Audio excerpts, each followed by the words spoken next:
beacon chain. So right now you have this kind of protocol specification, and you start from the genesis in this beacon state. So far you can make another things here, but you need to start to build this from the scratch in the meaning to understand how this genesis state starts, and you can see in the chain right here how this genesis state starts. So let's refresh the page.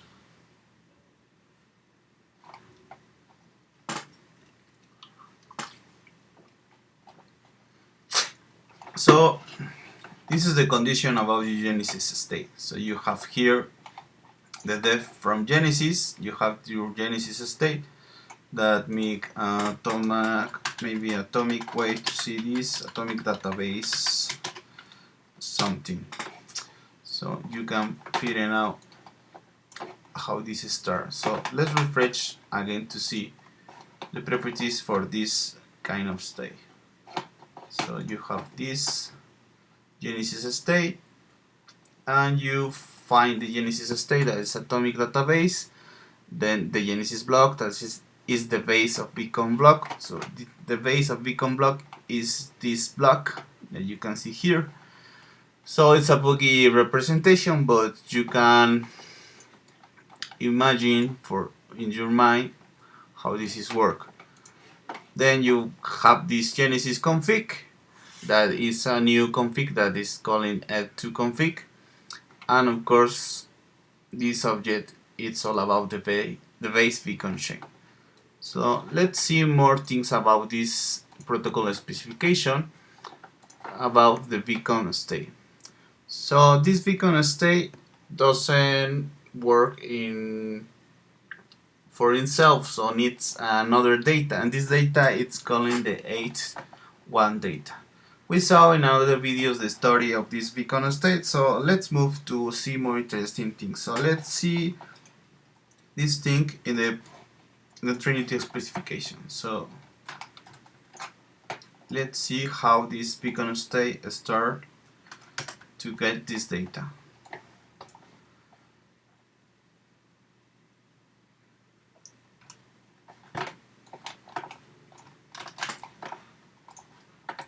So we can find here that it's H1 data that could be something like this.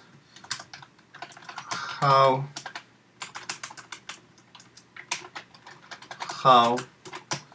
the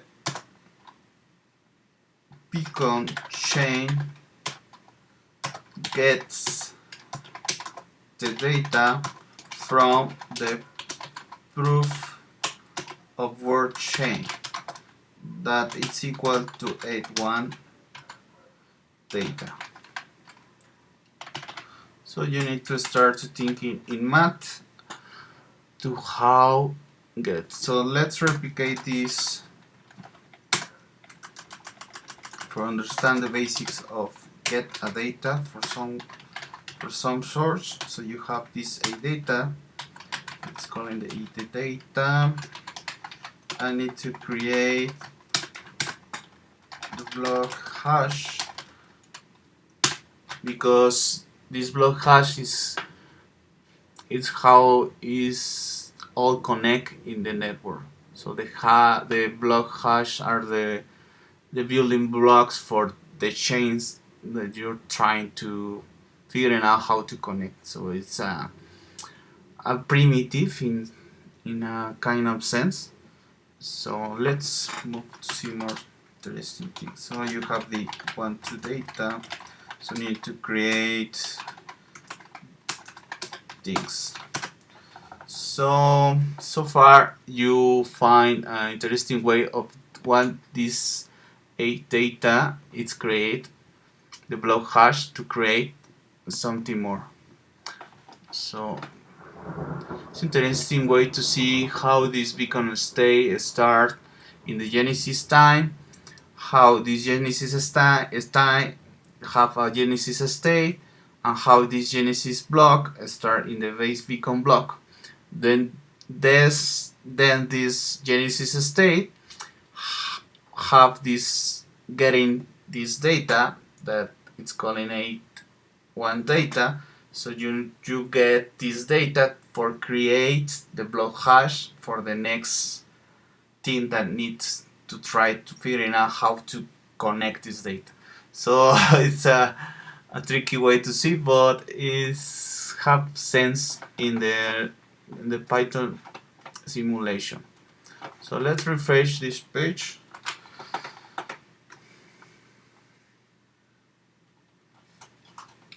So far you have the Genesis state, the Genesis time, the Genesis config, and this you can see here the other proof of work chain.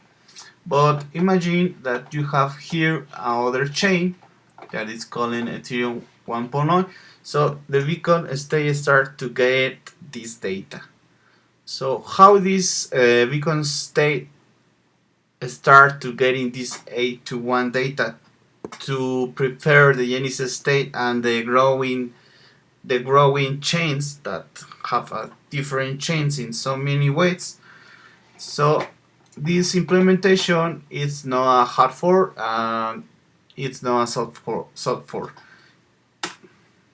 So let's see the way to get this data, and it's calling the deposit contract that are bytes. So these bytes start to figuring out how to get this data for the thing that they want. So let's see more about this deposit contract. So you can find in all the implementation, and you can see that the deposits, that is deposit contract, and the Ethereum 2.0, the protocol specification believes that 32 Ethereums start create this Genesis state for make this beacon state and start growing this beacon chain. So it's only a protocol specification. If you make your own finally gadget for BFT protocols consensus, you maybe want another kind of number. So it's only a specification of this protocol. So let's move see more interesting ways of this deposit.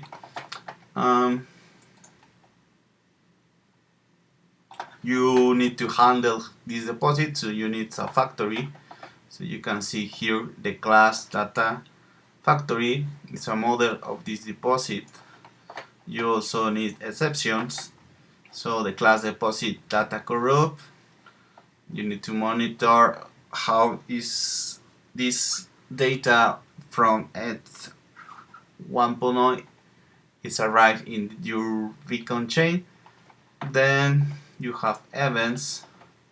So get deposit request. You need to make a request for this, and you need to find how this is work. So let's move to see more interesting. So far you can find here in the ETH1 monitor. So you need to monitor this to see how this data is getting for the ETH 1.0. So you find here that the positive data is created, and you have here the cryptographic primitives. It's all about private keys, put keys, and credentials to signature the best way to have a security. So it's important monitor how this beacon chain start to getting this data, and this middle word that could be in some sense this deposit contract. So in another instance you have this monitor for protect the security and in how this beacon state starts getting this data.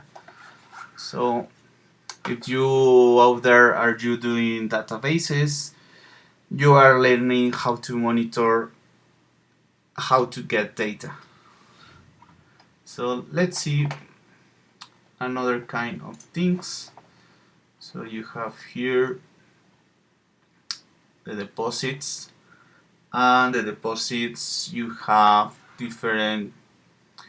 If you have any question, you can ask me anything. We are in the chat and the comment section. So this also it's in YouTube and Twitter. So we have a cross-platform stream. So let's move to see more interesting this. So let's replicate this for understand interesting way to see this. So you have this object.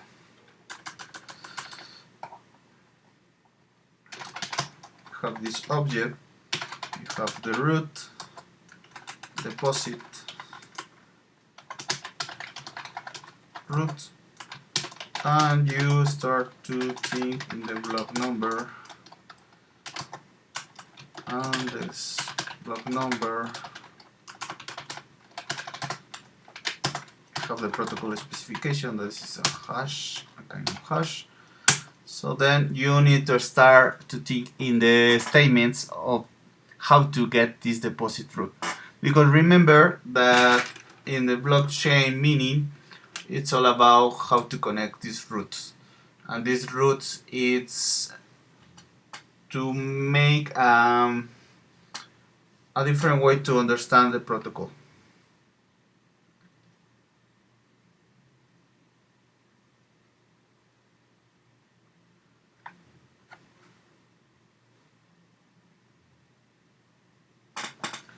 So let's move to see more this. So you have this deposit root, and you have your input right here, that is an object. So you need to figure out the protocol specification, and this deposit root start all the statements that the block needs. So if you are not have a lot of expertise in this technical way to connect this data, so you can replicate codes out there, and you start to understand the way how to connect this data. So you have this the self lattice process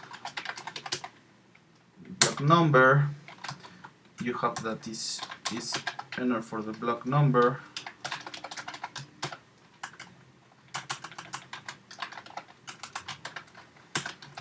So far you have here that for any object that is calling the number of this in some range, you have something that it's another object that have the last process block number +1. So why this +1? So remember that in this kind of protocol you have a way to understand the protocol specification about how many participants do you have in this kind of protocol. So in this sense, out there you can find theory of that was writing for researchers that are that have a lot of expertise in Byzantine fault tolerance replication, and they start to think that this +1 it's about how to get all the participants for the network. So in this way, let me check one theory that have handled here in paper to see how to handle this partially connect asynchronous network. So as you can see, to make this code is so slow. It's not like make a mobile app, or maybe make a React page out there, maybe make a blog, because that kind of approaches are so friendly. I mean, you can change variables so easy, and in this kind of approach, it's not so friendly. I mean, if you change a little bit the variables that you don't have in a good math sense, that cannot reach the consensus. So it's so tricky to change the things that you have. So you make a VFT protocol from scratch, you need to start making a paper with a good related word. Then you need to start to figuring out all the algorithms to connect the blocks. So maybe you are thinking in a direct acyclic graph, maybe you are thinking in another way to connect data. So in this way you need to start to thinking how connect this data and handle it the way of this VFT protocol handles the Byzantine Fowlers. This Byzantine Fowlers means the expectation that the consensus state needs to mitigate.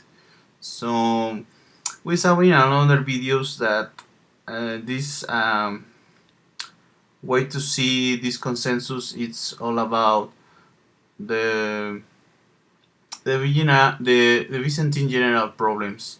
That was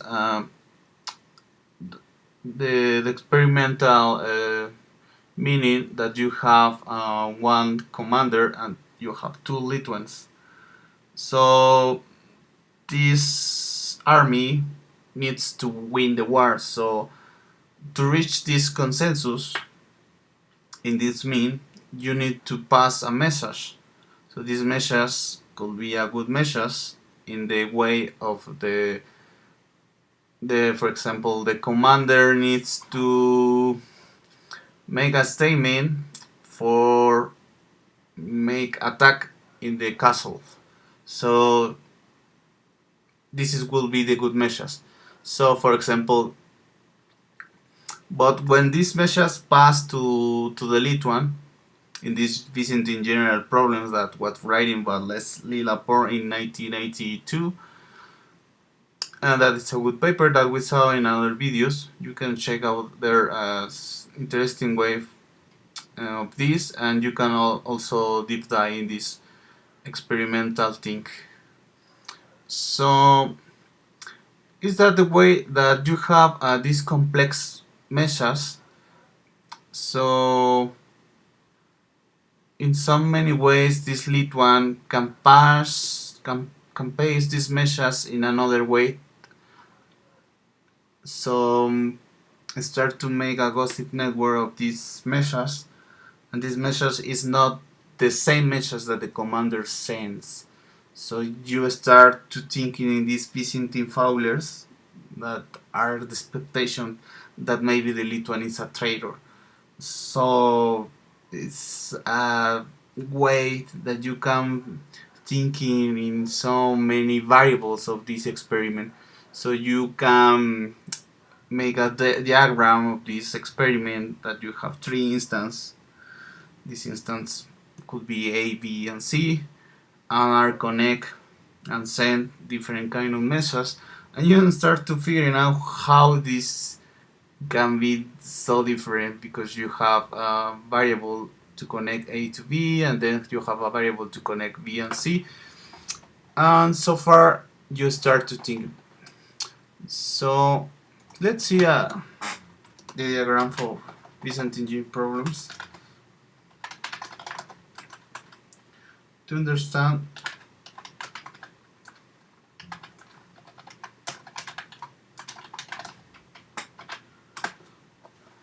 So this is not a trivial thing. I mean, you have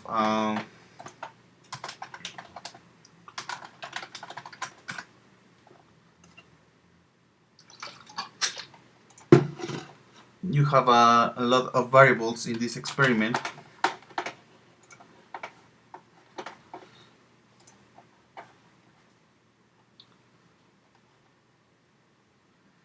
So you have here the Byzantine general problems. And the thing that I've described is here. You can see here the commander, and you can see here how this is connected. You have the commander and you can see all the variables of the message. So this is the mean of the Byzantine filers, and of course the research about this problem continues and have a different evolution across the time. And you can also have this meaning of the three instances of this kind of implementation.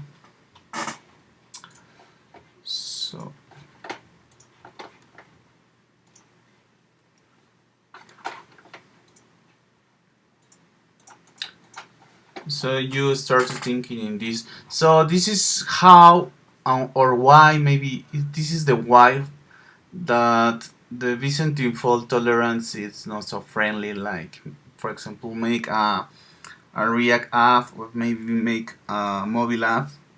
So because you need to handle a lot of data, and this data needs to be a good measure. So this consensus is to reach this consensus between the three different instances that you have. So it's kind of a way to see how this Byzantine algorithm works. But are the primitives of this kind of experiment. And then you have here how to reach the consensus in the way of the protocol specification.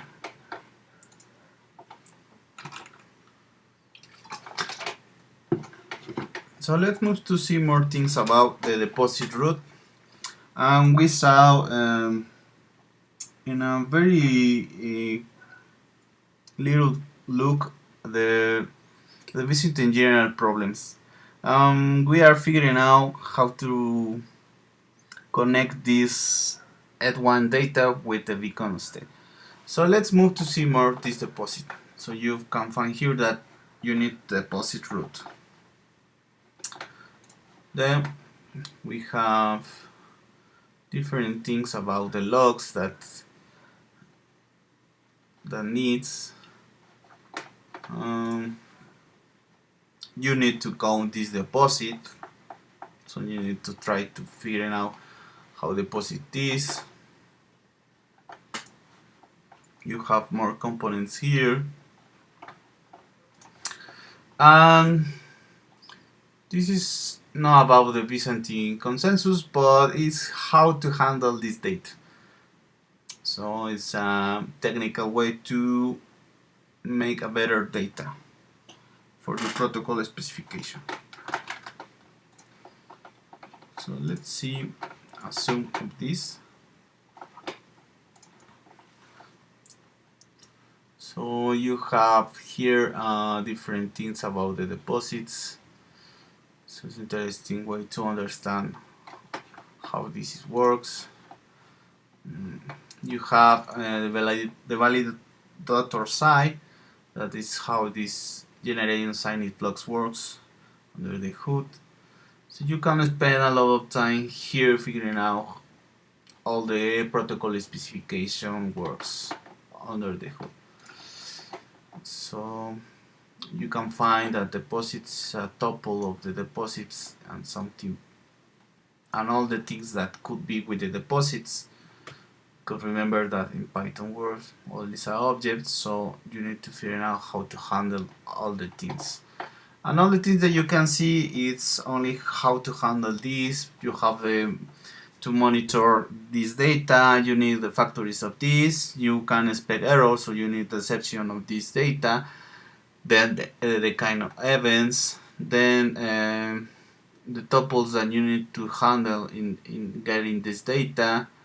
You also need test this data, the test at one monitor, so you need to test this deposit to figure out how to perform this deposit. You need more interesting things about test the deposit data that you need to deposit. And so far, it's all about how to get this data of this deposit. Because remember that this implementation is not a hard fork or a soft fork. So let's move to see more interesting things, because then you can see it's only test of the validator, and we have here interesting. We have the ETH1 data. So you can find here all the data that have the ETH1 data. So you need to see that this data have different fields, that it's the deposit root, the deposit code, and the block hash. So this kind of fields, it's all the data that you need to handle in how this ETH1 data it's getting for the Bitcoin chain. And then make the protocol specification. For example, you need that this deposit root needs to be this kind of unit, that it's a tuple, and it's a way to understand figuring out the protocol specification. Then you have the deposits, and you have that this deposit needs to be deposit data with the default deposit data. And so far it's all about the meshes and how to handle this data. For example, you have a very good nice here, this is the sequence of this deposit data, that you have the default top, that we see that it's only the data and all the things that you are handling. And you, for example, you have here the part of serializes data. So this handler of this kind of serialization of the handler, you have that it's a object type, and it's the deposit. But this is only in the Python world, so it's a very difficult hack to make. So far you have the operation, that you have the deposit handler. Start to thinking in the deposit count of this metadata. Then you have different kind of depots. It's only how to figure out how to handle this data, because the essential thing is in the protocol specification how to get ETH1 data. So you can find here in the protocol specification that you have ETH1 data. This one data is the same, so you need the both of this ETH1 data, that it's object in a form that is a list, and you have all the conditions. Then you have this ETH1 data that's in the deposit index, and you figuring out the specifications. So in this way you can start to thinking how to handle this data in different ways. Then you have the proposers, and also you have the tuple, you have the Genesis 8 data that we saw in another video. It's a complex state of this kind of client side. So continue. There's more data here. And finally, you can find how to process this deposit in the validate side. So you validate this deposit proof, and you can see that it's all about the beacon state. So there's process speed. But let's to replicate this data to see what it's about. So you have the deposit. You need to start thinking in the beacon state. You have the deposit, config. You see that in the protocol specification it's an A2 config.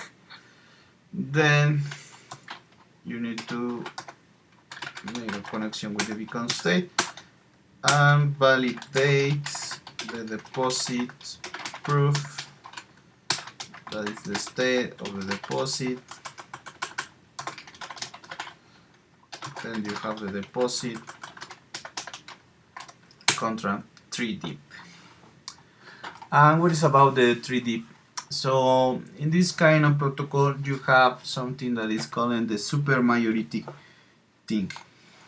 And what it's all about? So for example, let's see this thing to start to thinking in this way to reach the consensus.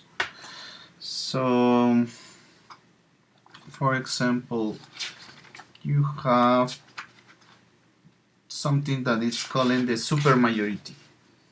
And what is this super majority? So in this kind of network that is the partially connected asynchronous network, you have as you see a different kind of chains. So the first thought that you have is how to handle all this data. So you need to figure out how to make a good construction. So in this meaning, you need to follow the chain containing the heuristic checkpoint of the greatest height. So in this meaning, you need to start thinking in a one function that connect all this data in the way that you want. So you start to thinking in how this is connect this data. So this will be your basics for this contract, and will be the basics for make this beacon stay in the Genesis time, in the Genesis state, and the Genesis config. So you can see that basics in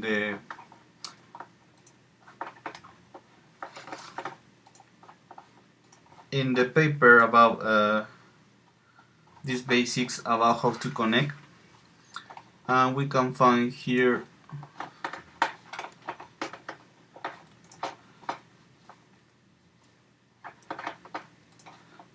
the wave function that it's follow the chain containing the justified chain font of the greatest height. So far we can see in this diagram how this is work. So you have this a figure of this, and you see that this deep tree, the deposit contract, needs to follow a wave to validate all the things that the beacon state needs and follow the longest chain rule to reach the consensus. So what do you have in this data? You have different blocks, you have shard chain, you have beacon state, you have height, you have weights, you have different data of this. So you need to find what is the principal data that changes in different blocks, and you figuring out that is the height function, that is the height data type, and this height function is different in one block and is different in another block. So would be a way to connect this kind of function. So in another videos we saw that the Sokolowski implementation use this wave function to beat the vectors of the attacker, to try to make fake chains, to try to make hijack in the blocks and get data and change this data, make different crashes. So this wave function is all about to protect the data that are connected in different ways, and we can see here how this justified chain make this way that the protocol needs. So why this way? Because if you don't have this way that you can find here, that is the justified chain, that in a state of R, that is the beacon state or the genesis state, go to V1, and this V1 go to V2, and then go to V3. So this is the way that you need. So why this way? Because if you don't have this way, you can start to thinking that this is not a countable safety, and you start to violate this way. So this way, if this violate, you cannot reach the consensus properly. You can make the scalability of you want and make a lot of crashes and things that you don't want in this chain. So this kind follow the chain containing the justified chain of the grid is hey, it's the mechanisms that this kind of consensus needs to reach the things and the main goal of this consensus. So far you can see different diagrams in the Casper basic of this wave function. You also see that you can find different attacks of this kind of chains. So this maybe a hacker tried to withdraw in a different time. So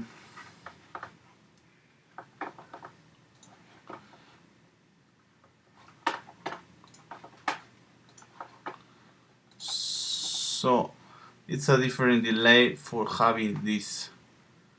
So you need to follow this wave function to prevent this kind of attack that is calling the long range attack. That is all about that one attacker submits withdrawal request. After a withdrawal, attack fabricates a conflict chain. So you can make a fake chains. So these fake chains doesn't work for the consensus because conflict and violates the way of the chains.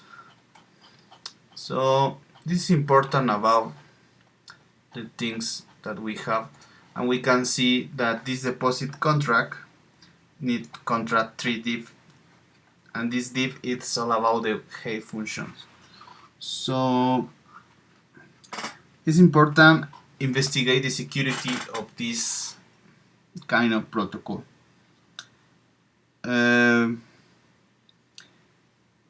But in some sense could be that the deadlock of this finality could make a liveness. What is those? What does means liveness? So liveness is that have a very good consensus and longevity network, because maybe the consensus could work 1 year, for example, and you start to have different Byzantine failures. So you need to figure out how to make this longevity, and this longevity expect that in a long time this consensus never reach a crash, never reach a big failure, may reach a vector attacker, reach different things that you don't want. So maybe in the next webinar we saw more about this beacon shape because it's so complex. So in summary, we saw different kind of data that this beacon state have. We saw different things about how this 8.1 data is getting for the beacon state, and in the next video we can find more about this beacon state. So have a good night. See you.